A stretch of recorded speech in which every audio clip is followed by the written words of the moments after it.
Hey everyone, this is Sheldon, and as you can see, this hidden blade here, and I know I've showed this in older videos, but it is functional, which is obviously a good thing. And these are the blueprints, as you can see, all of the measurements and everything, at least the ones I use in particular. So you should be able to find the link to the PDF files for this in the description below. And really quick, I'm going to show you guys how to print this to a 1:1 scale. Now first of all, you want to find a ruler or a scale or something like this and literally measure it on your screen.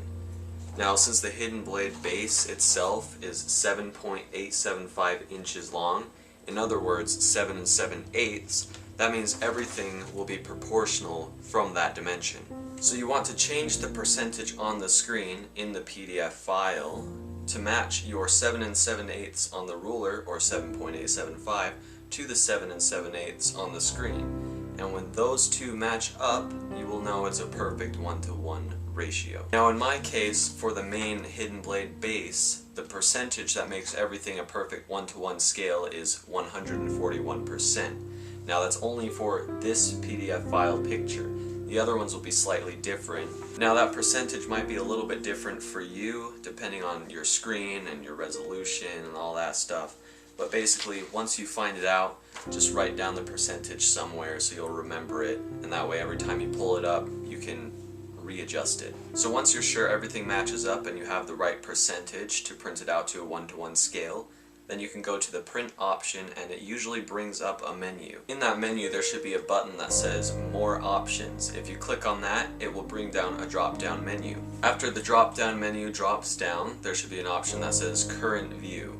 If you click that, that means it will print it out to the current view that is showing on the screen. After that, you either want to click on the option fit or actual size. Just try both of them. It seems to work for me if I select the option fit. And then you want to click print. Now I would suggest after printing it out, just measure on the piece of paper just to make sure. Sometimes things can be a little bit different, so you can just adjust the percentage to work for you. Now as you can see from this printed version of the base, you can see it is actually smaller than what it should be, but the reason it's smaller is to make sure all of these dimensions actually fit on there. When you print it out to a 1:1 scale, these dimensions will probably be off of the paper a little bit, so you won't even see them.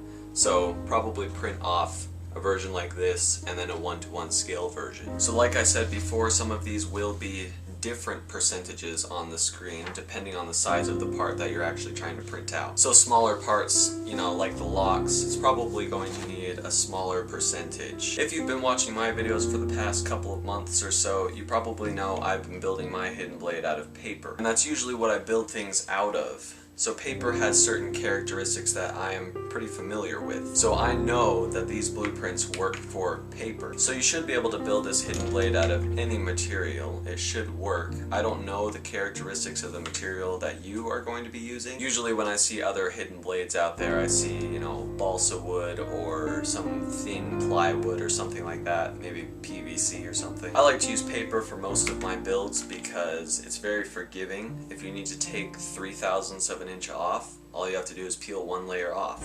So it's very nice that way. Usually when you're working with other materials, you're working with thick plies, and when you're doing that, that means you're going to have to do some sanding. Now, I really don't like sanding that much, so I figured why not save the time and build what I'm most familiar with. So I will most likely be uploading part 1 of the tutorial next week. That's because we're kind of in the middle of moving, so we're packing up stuff and moving it over to our new location. So if you are planning on using my tutorials to build a paper full-size dual-action hidden blade, then you can probably use this time to get your materials together. I have some other videos that show the basic techniques for paper crafting. I'll link those in the description as well. They might be helpful for, getting familiar with how paper crafting works and stuff like that. So I actually started all of those tutorial clips 6 months ago, believe it or not. So obviously, it's taken a really long time. But I've been extremely dedicated to finishing this. And when I make promises, I keep them. I take a long time to do these kind of things because I'm a major perfectionist, and sometimes you just need to know when to say it's okay. So I really want to thank all of you for watching these videos and,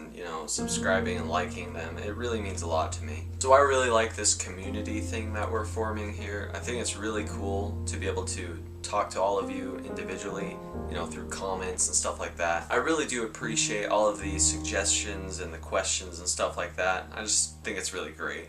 So I am planning some other projects for the future and stuff like that. So if you have any suggestions for things you'd like to see, be sure to leave that in the comments below. Yeah, so that's pretty much it. If you have any questions, feel free to ask in the comment section below or in a personal message. Be sure to subscribe if you would like to see the latest updates, and I'll see you guys later.